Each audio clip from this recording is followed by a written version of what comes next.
Welcome to the Capital Forum's interview series. I'm Rebecca Kern, a senior correspondent here, and I have with me Tim Cornell, a partner at Debevoise Plimpton. So today we're going to take the opportunity to talk about a lot of the action we're seeing is in the states, with the AG offices being very powerful forces against a lot of the mergers we're seeing moving forward. I wanted to see, what are you seeing in this trend? Has it been starting at this administration, or was it building in the last administration as well? I think it's been building for a long time. You're right, Rebecca, that this is definitely an evolution and it is growing, particularly with this administration. When it came into power, a lot of the state AGs said, we're going to fill the gap. And they're fulfilling on that promise. Right. Where they perceive that the federal authorities are not doing enough in terms of enforcement, they are coming to the table, bringing lawsuits, challenging transactions, challenging behavior, joining the government in lawsuits, and when the DOJ settles, continuing on in lawsuits. There's lots of state legislation that's going on, and many of the state antitrust departments within the Attorney General are growing in size and ramping up. Some of them are very much just beginning.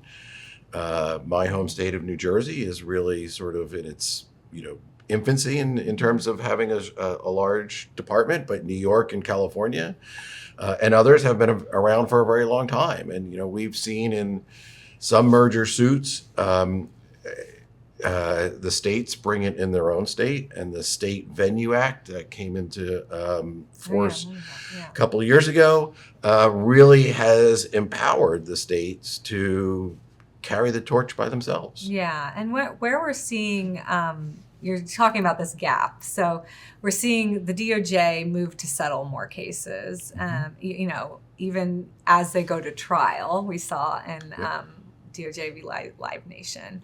But then we're seeing bipartisan even group of state AGs moving forward. Could you kind of talk about the bipartisan nature of this? At least with Live Nation, that seems really interesting. I think in a lot of cases, it's a bipartisan, attorney generals report to their constituency.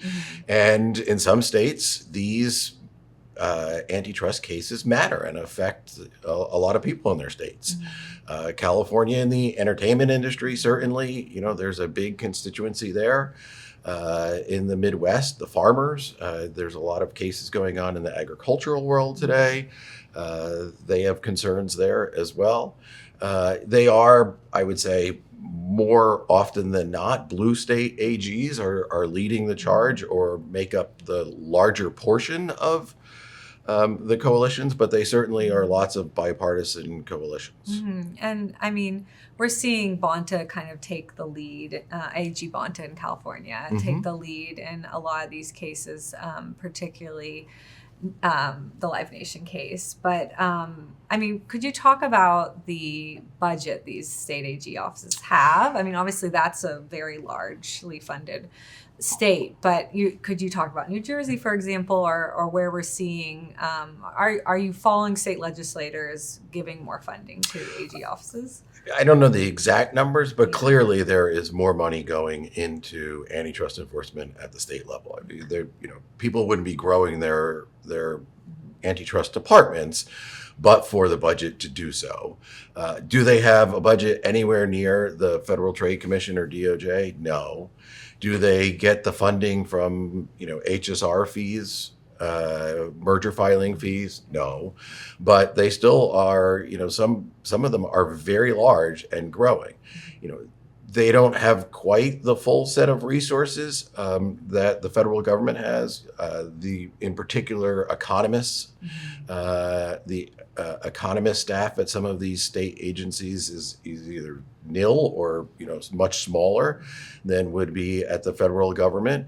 And for years, the states have tagged along to the federal government, and the federal government has deployed its resources and been the chief deployer of resources in a lot of these suits.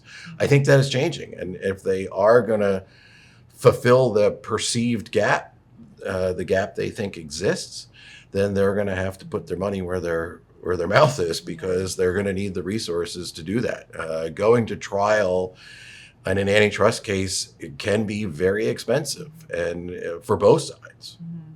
Yeah, I mean, could you even break down, like Live Nation, for example, is one where these group of, was it nearly 40 state AGs joined the DOJ, and then during their first week of trial, DOJ settled outside of even notifying those state AGs, and then they were left to decide to bring the case further in trial or settle. And I mean, in those instances, are they still sharing, documents, or how does that work?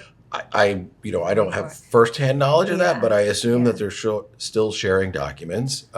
For the states, I think, they were, the timing is certainly disadvantageous, but not as disadvantageous if it was halfway through discovery, because discovery tends to be a significant cost, a significant portion of the cost of going to trial, and that has all occurred. So the corpus of documents and everything, and the DOJ probably has collected everything and put it in trial ready state, so that someone could pick it up and run with it. They might not be able to run with it as fast as if they were working all along. But most of these states have been working side by side with the federal government. It's not like they have to parachute in at the last minute, totally unaware of where they're going or why they're there. Yeah. Another example, I mean, this is all happening very recently, is Tegna Nexstar merger. The states were suing to block it, and then they didn't. I mean, just then the merger went forward. Could you talk about, what this means for states in this example? And I think this is a very interesting example where the states are really going after the transaction on their own, pretty much. And this is probably going to be a case that lets people know where this is going to go in the future. Do the states have the resources to not only do this trial and see if they can block this transaction, but to do it at the same time as they're doing Live Nation? They're challenging the HPE Juniper Networks in California. The judge is not letting them put on evidence yet in that case, so that might be a little bit cheaper. But they're going to have to deploy a lot of resources to handle that, and they're going to have to deploy a lot of persons, and some of them are not going to be able to fight this many fronts at the same time. Yeah. Well, I mean, where do you see the future of AG action next? Like, do you think this is going to be continued, or you're going to hit a wall? As like you're saying, there's only so many financial resources and people hours you can deploy. Well, there's only so many financial resources. More importantly, there's only so many people that they can deploy. Right. But there is an entire private bar, and it is not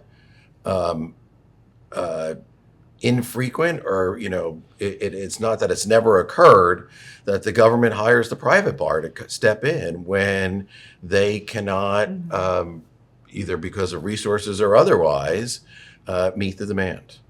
Yeah, I mean, we've even reported that Democratic state AGs are already starting to talk to outside counsel and say pursuing a Paramount Warner Brother, contesting that merger. So, are there other examples where they partnered with the private sector to bring these cases? There's examples where the federal government has done it a lot, partnered with the private practice. They've done it, in antitrust and in lots of other areas, to go out and use the resources that are out there in private practice, and then the large number of people that some of these law firms have to assist them. And there's no reason the states can't do it. Many of the people that work in state AGs worked in the federal government and vice versa. And so they're going to know how to do this.